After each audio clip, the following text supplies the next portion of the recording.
Juan capítulo 6, versos 52 al 59. Recuerde que estamos en el cuarto discurso de Jesús, que se titula por lo general el pan de vida. Así que vamos a leer el texto. Juan capítulo 6, versos 52 al 59, dice la palabra del Señor de la siguiente manera: entonces los judíos contendían entre sí diciendo: ¿cómo puede éste darnos a comer su carne? Jesús les dijo: de cierto os digo, si no coméis la carne del Hijo del Hombre y bebéis su sangre, no tenéis vida en vosotros. El que come mi carne y bebe mi sangre tiene vida eterna, y yo lo resucitaré en el día postrero. Algunas versiones dicen el día final. Porque mi carne es verdadera comida y mi sangre es verdadera bebida. El que come mi carne y bebe mi sangre, en mí permanece y yo en él. Verso 57. Como me envió el Padre viviente y yo vivo por el Padre, asimismo el que me come, él también vivirá por mí. Este es el pan que descendió del cielo, no como vuestros padres comieron el maná y murieron. El que come de este pan vivirá eternamente. Verso 59. Estas cosas las dijo en la sinagoga, enseñando en Capernaum. Recuerden que Jesús está en Capernaum, ¿verdad? Para que sigamos también más o menos la ubicación donde está el Señor recitando estos, yo le digo sermones, ¿verdad? Pero son discursos los cuales se están nombrando acá. Algunas cosas interesantes, podemos pasar a la próxima diapositiva, hermano. Tenemos 4 aspectos importantes e interesantes que vamos a hablar como una especie de introducción a este tema antes de empezar a exponer los textos, ¿verdad? Primeramente es que esta parte del discurso es la que más se ha relacionado con la Santa Cena.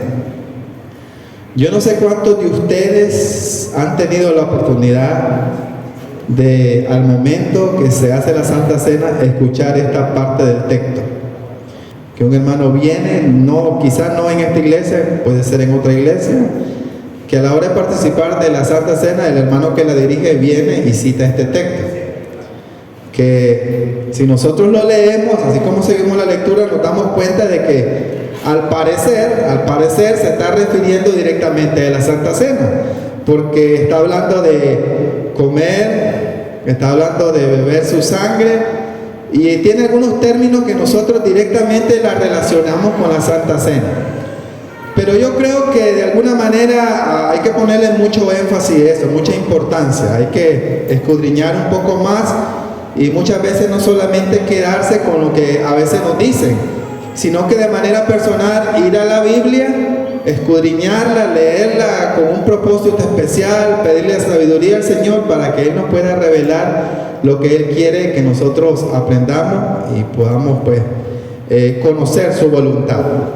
Al inicio de este discurso nosotros hablábamos de que hay varias maneras de interpretar este texto, y una de las interpretaciones dice que esta se refiere a la Santa Cena o a la Eucaristía, el día domingo cuando se celebra. Algunos piensan que están hablando de esa celebración. Tanto los evangelistas como Mateo, el escritor de Marco, el escritor de Lucas, lo habla de una manera muy directa, ¿verdad? No esconde detalles, sino que lo hace de una manera muy clara, con detalles precisos, lugares, las cosas que se usaron para ese momento donde el Señor compartió la Pascua con sus discípulos. Pero hay algo que es curioso, que Juan no menciona detalles. Si nosotros lo tomamos como que el escritor está hablando sobre la temática de la Santa Cena, nosotros como que nos quedamos ahí con una duda de que por qué no puso algunos detalles específicos con respecto a eso. Bueno, El segundo punto, enfatizar en las palabras claves, especialmente en el tono y sentido de ellas. Esto nos va a ayudar mucho, hermanos, a la hora de interpretar. Yo sé que aquí hay hermanos que han estudiado mucho la Biblia, conocen ya más o menos lo que es el arte también de la interpretación, lo bonito que es interpretar un texto, y quizás se les hace más fácil. Pero al momento de interpretar un texto tenemos que tener en cuenta muchas cosas. Y una de esas cosas son las palabras, los términos, sobre todo cuando son muy repetitivos. Si nosotros hemos leído el capítulo 6, sobre todo el verso 25, donde inicia el pan de vida, el discurso, nos vamos a dar cuenta que hay mucha repetición. Y hay algunos términos que se repiten constantemente. Por ejemplo, hablábamos del miércoles pasado de eso. Por ejemplo, algunos términos griegos como yo soy el pan de vida. Eso es muy importante que nosotros lo analicemos, porque el Señor varias veces lo repite en este espacio. Yo soy el pan de vida. Por alguna razón el Señor está tratando de repetir esas cosas para que la audiencia original tome en cuenta eso. Otros verbos que se repiten mucho en este texto son los verbos, por ejemplo, venir, ver, comer. Bueno, ahí se me fue uno de más, también es de beber, era, ¿verdad? Beber. Son términos muy repetitivos que tenemos que ponerle mucho énfasis, y lo vamos a ver más adelante. Tercer aspecto importante o interesante, la relevancia de este relato en la fiesta judía en ese entonces. No olvidemos, hermanos, no nos perdamos, debemos de tomar en cuenta lo que está sucediendo en ese contexto inmediato. ¿Se acuerdan? ¿Qué fiesta estaba pasando? ¿Qué lo estaban celebrando? La Pascua. Una de las fiestas judías muy importantes que ellos tenían, se estaba celebrando en ese momento. Y obviamente nosotros hemos conocido y hemos sabido de que el gran maestro, y así lo reconocía también al Señor Jesús en ese tiempo, el gran maestro era, como decía un hermano por acá, creo que fue el hermano Reinaldo, el maestro de maestros. Es decir, era un verdadero maestro de maestros. Nuestro Señor Jesús era el mayor pedagogo que existe en el mundo. La enseñanza de Él era una enseñanza tremenda, una enseñanza eficaz, y sobre todo era una enseñanza clara. El Señor Jesús, al momento de enseñar, utilizaba distintos tipos de métodos, distintos tipos de cosas, ilustraciones, para que la audiencia a la cual se refería pudiera entender. Estábamos ahora practicando los cantos, y el hermano Milton, como que fue un día especial, ¿verdad? Como que andábamos perdidos hoy los del coro, no hallábamos ahí el tono, y el hermano estaba desesperado, ya no hallaba qué hacer con nosotros. Entonces le decía, hermano, parece que no le entienden los muchachos, mejor háblele por parábola ya por último para que entiendan, porque andan perdidos totalmente los muchachos. Pero el hermano ahí se esforzó, y al final pues tuvimos la buena práctica. A veces nosotros se nos necesita, así como a los discípulos, que se le abre por parábola para que podamos entender, con cosas sencillas, con ilustraciones. Es por eso que a veces los predicadores acá pues se les aconseja que hablen de historia, de ilustraciones, de vivencias personales para que nosotros entendamos, para que ustedes entiendan. Entonces el Señor Jesús utilizó ese tipo de métodos para que la audiencia entendiera, y también momentos específicos. Estaba el Señor Jesús dando el discurso del pan de vida, y lo estaba haciendo en un momento eficaz, digo yo, en un momento crucial de la historia, en la Pascua. Y en la Pascua se celebraban muchas cosas, pero una de las cosas muy importantes que se celebraba era el de comer. Se celebraba también se hacía el sacrificio del cordero pascual, un cordero bien cuidado, bien apreciado, limpio y puro, que se sacrificaba. Y sucedía algo muy importante que más adelante va a ser crucial para entenderlo, y lo vamos a relacionar ya de este momento. En esa celebración, ese cordero era muerto, y la carne era ingerida por los judíos.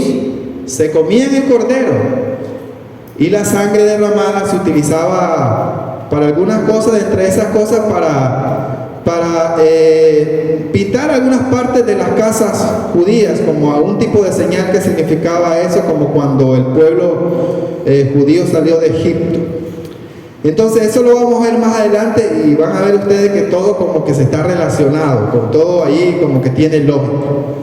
Finalmente, de los aspectos importantes e interesantes es que la postura, no sé si lo logran ver ahí, la postura más contrastada con respecto a la interpretación de este pasaje es el de la Iglesia Católica y la doctrina de la transubstanciación. ¿Han escuchado hablar sobre eso? La doctrina de la transubstanciación. Pero bueno, si nosotros desde un inicio, yo les dije,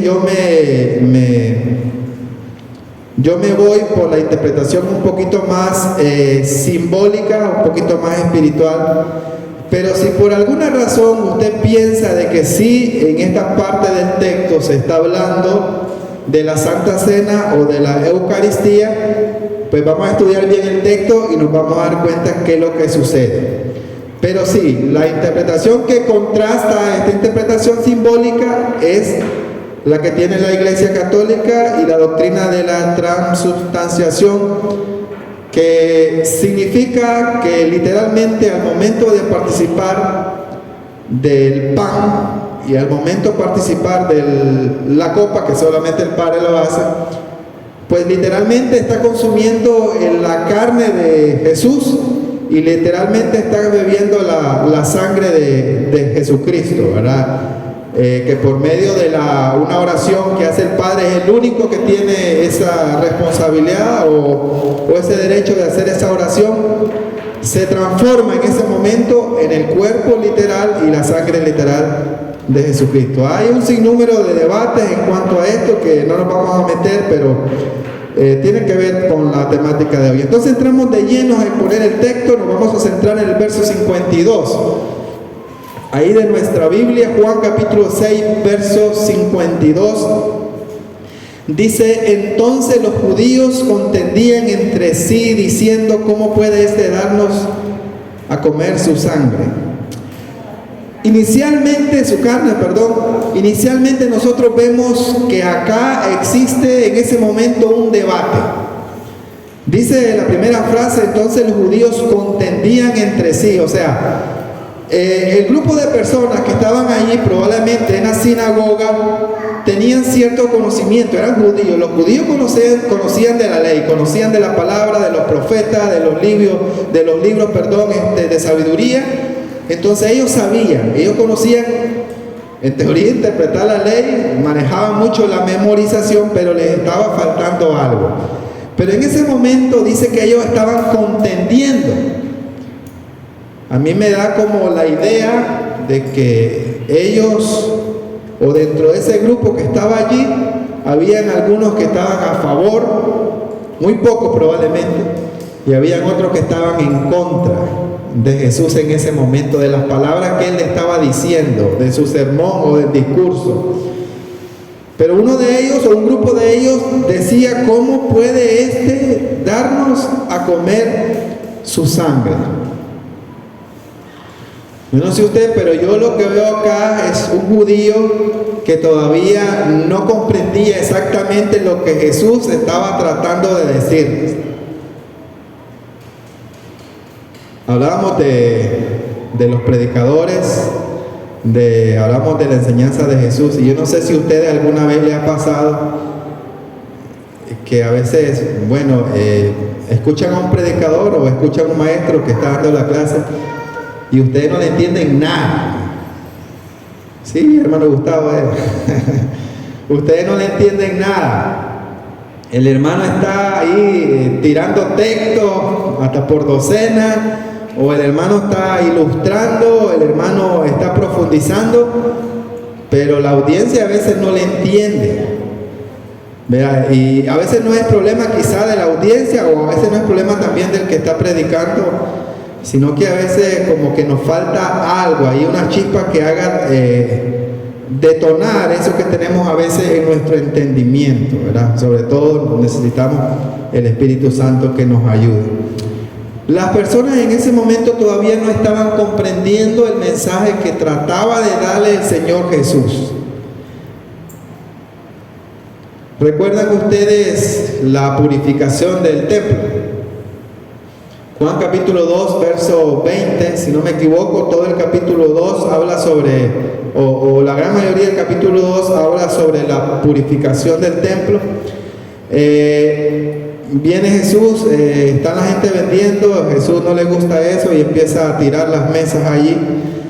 Y bueno, hay algo muy interesante ahí, vamos a verlo. Juan capítulo, solo regresamos unas páginas atrás, Juan capítulo 2, verso, vamos a leerlo desde el verso 18. Dice: y los judíos respondieron y le dijeron: ¿qué señal nos muestras, ya que haces esto? Respondió Jesús y les dijo: destruir este templo y en 3 días lo levantaré.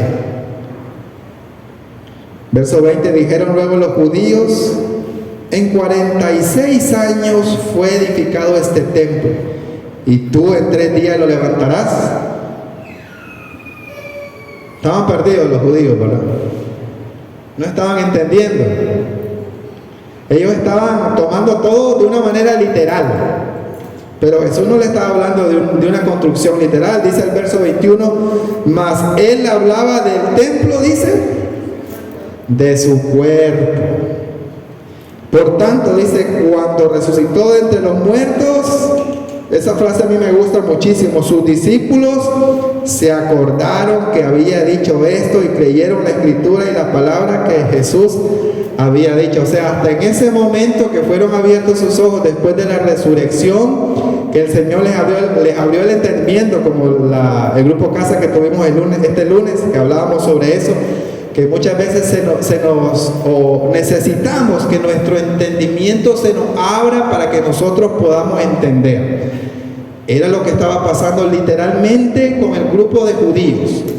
No estaban captando la seña, no estaban captando la señal, no estaban entendiendo el discurso que Jesús les estaba dando hasta ese momento. Avanzamos con la diapositiva, hermanos. Verso 53 dice: Jesús les dijo: de cierto os digo, si no coméis la carne del Hijo del Hombre y bebéis su sangre, no tenéis vida en vosotros. El que come mi carne y bebe mi sangre tiene vida eterna, y yo le resucitaré en el día postrero o en el día final.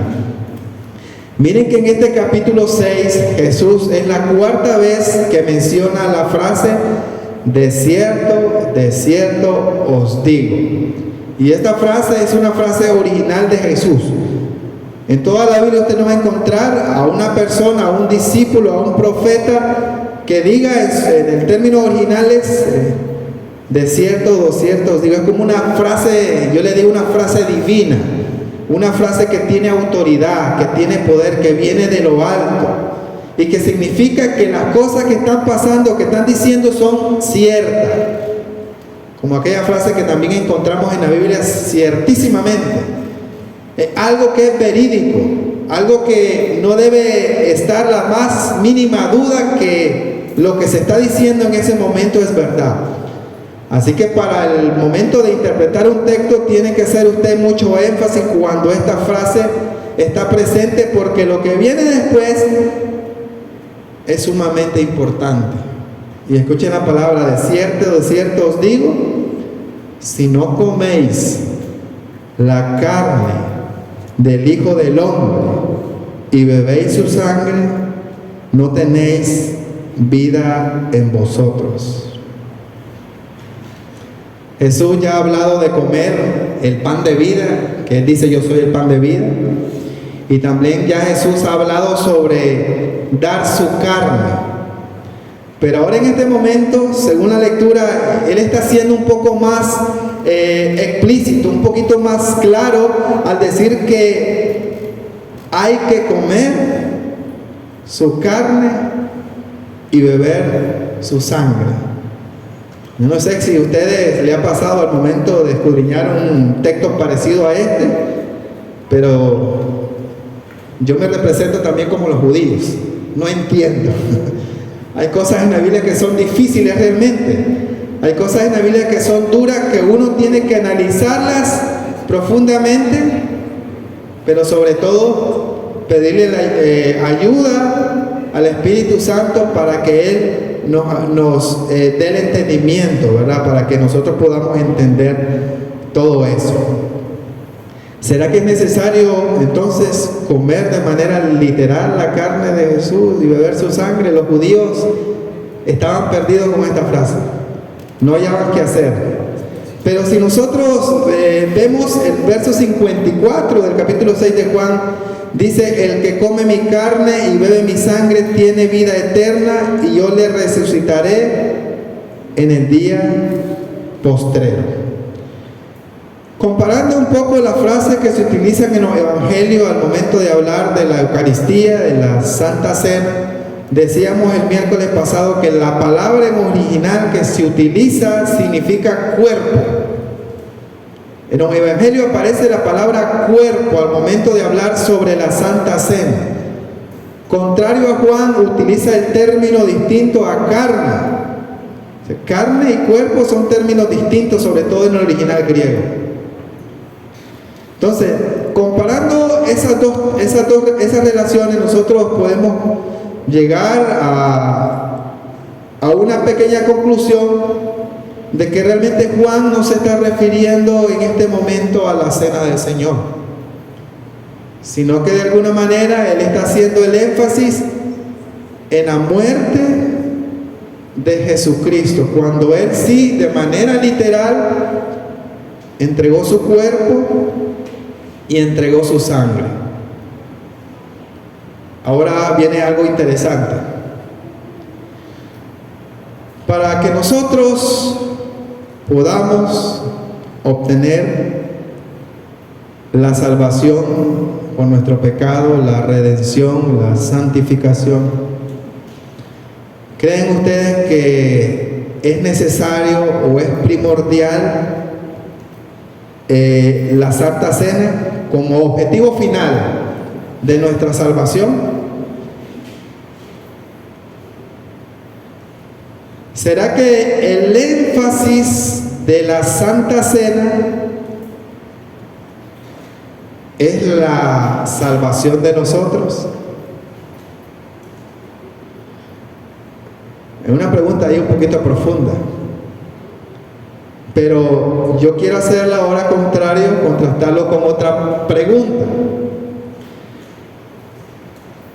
¿Ustedes creen que creer en Jesús y arrepentirse es fundamental para nuestra salvación? O sea, creer y arrepentirse para mí es fundamental para que nosotros obtengamos la salvación. Y es la relación que existe allá y es el contraste que siempre tienen los intérpretes de la Biblia, los conocedores, los teólogos. ¿A qué se está refiriendo el Señor o a qué se está refiriendo Juan en estos textos cuando dice comer y beber su sangre? Si hablamos de comer y beber su sangre de manera literal y es de la Santa Cena, entonces nosotros tenemos que llegar a la conclusión que el énfasis de la salvación está en la Santa Cena. Y yo les voy a decir hasta el momento lo que yo sé, ¿verdad? De manera personal he estudiado, y es que la Santa Cena para mí es parte de esos privilegios que el Señor nos ha dejado como su iglesia, como cuerpo. En el primer siglo se celebraba la comunión, la Eucaristía, que es comunión, que es una fiesta de gozo, que era para recordar el sacrificio del Señor, pero sobre todo para recordar su segunda venida y la salvación de uno. Ese era el énfasis de la Santa Cena, sobre todo en el primer siglo. Pero era como un privilegio que nosotros tenemos los cristianos.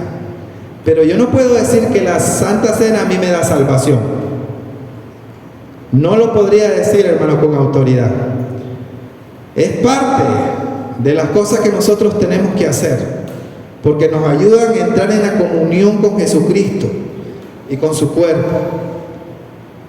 Pero es más fundamental para mí el arrepentimiento y creer en Jesús. Es cuando usted viene al Señor, usted se arrepiente, reconoce el Evangelio, reconoce sus pecados y confiesa delante de todas las personas que creen que Jesús es el Hijo de Dios. ¿Qué sucede? Si lo vemos desde este punto, nosotros llegamos a la conclusión que cuando el escritor de Juan habla de comer la carne y beber la sangre, está hablando de una manera simbólica. Y no se está refiriendo a la Santa Cena, sino que se está refiriendo realmente a ese sacrificio que Jesús hizo, pero que nosotros tenemos que hacer una acción primeramente. Comer y beber su sangre significa tener una relación íntima, cercana y única con Dios. El verso 54 dice: el que come y bebe. Hay algo interesante que a mí me llamó mucho la atención, y es que el énfasis de este verbo comer y beber en el original griego resalta una comida que se hace con alegría, o sea, comer de manera alegre. No sé si alguna vez usted ha comido y está triste, está comiendo pero solo está haciéndolo por llenar su estómago. Pero hay comidas que a uno lo alegran, sobre todo cuando está rica, ¿verdad?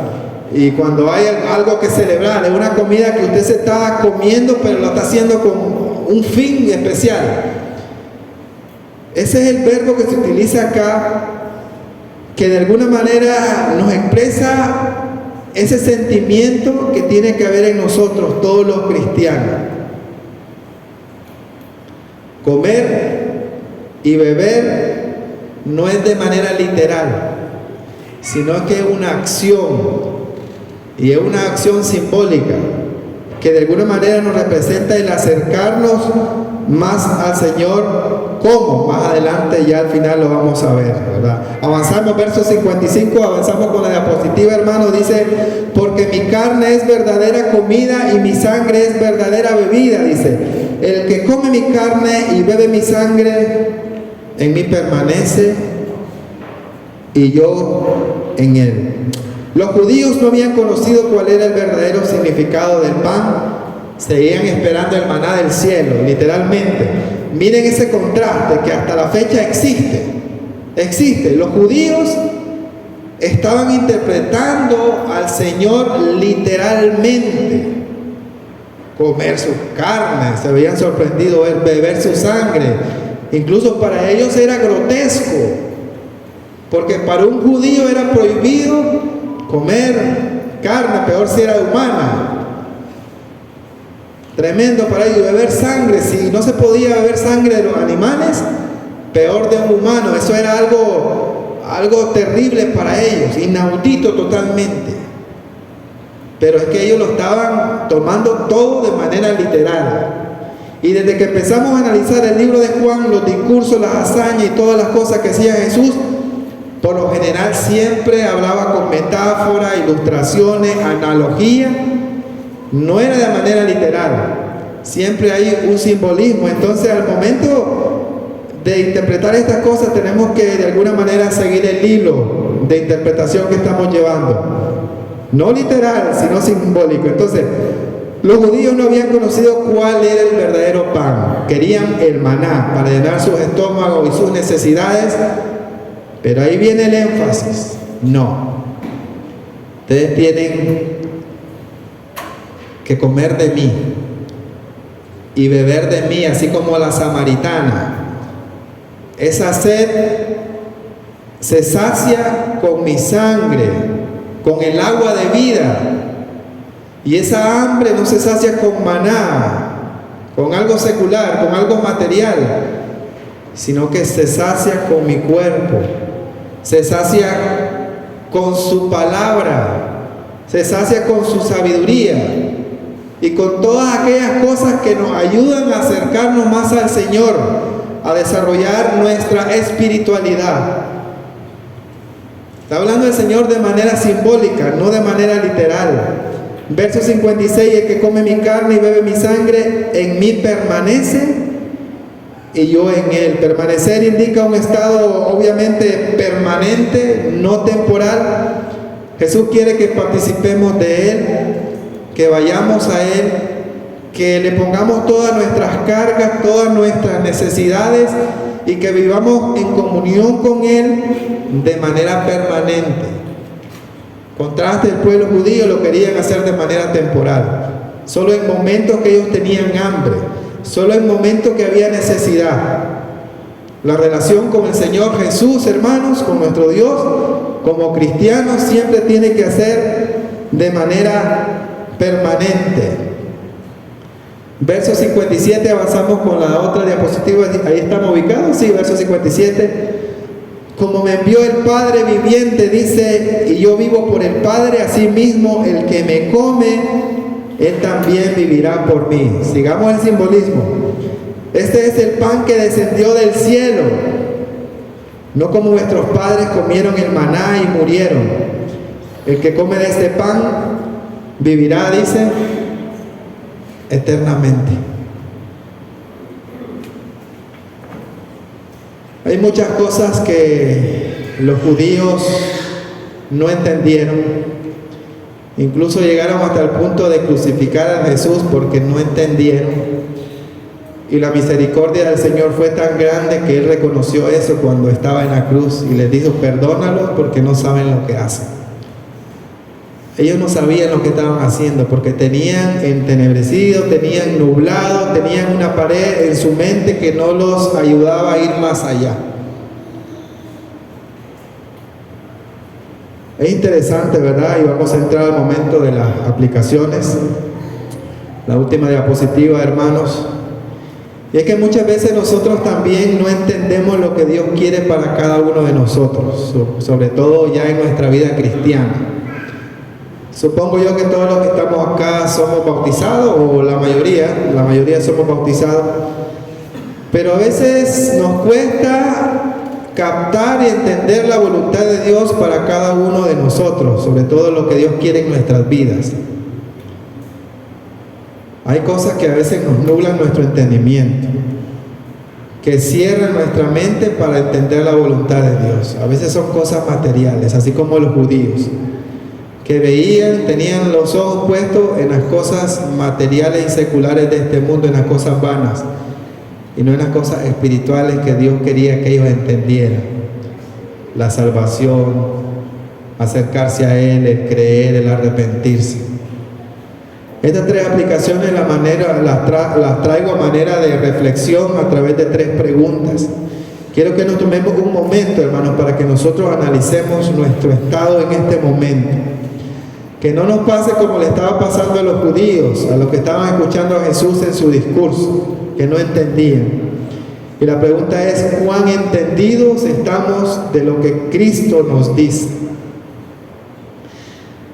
Yo siempre he dicho, cuando venimos acá, nosotros venimos con el propósito de aprender, de edificarnos, porque ese es uno de los propósitos que tiene la iglesia, edificarnos en conocimiento, en el propósito de Dios. Pero muchas veces nosotros venimos con prejuicios acá.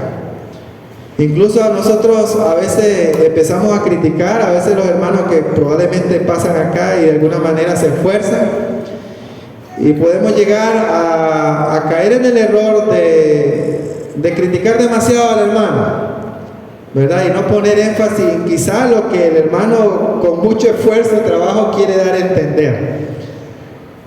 Algo se aprende, hermano, cada vez que alguien se para acá. Algo se aprende. Y sobre todo si usted le da seguimiento y está leyendo el texto bíblico.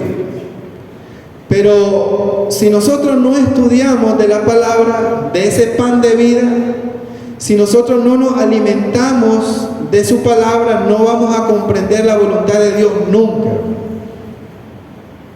Por eso que los hermano Luis, cuando inició con la clase, ahora lo hago mi persona, tratamos de hacer el énfasis en que ustedes, hermanos, y todos nosotros tratemos de estudiar un texto. Ahora va a ser un texto, ¿verdad? Cada miércoles. Aprendernos. a que tomemos un momento de la semana para que meditemos en la palabra y lo que Dios quiere de nosotros. Miren, no hay mejor forma, obviamente hacerlo de una manera espontánea, de una manera voluntaria. Pedirle al Señor, Señor, ilumíname, quiero saber tu voluntad, e irse a la palabra.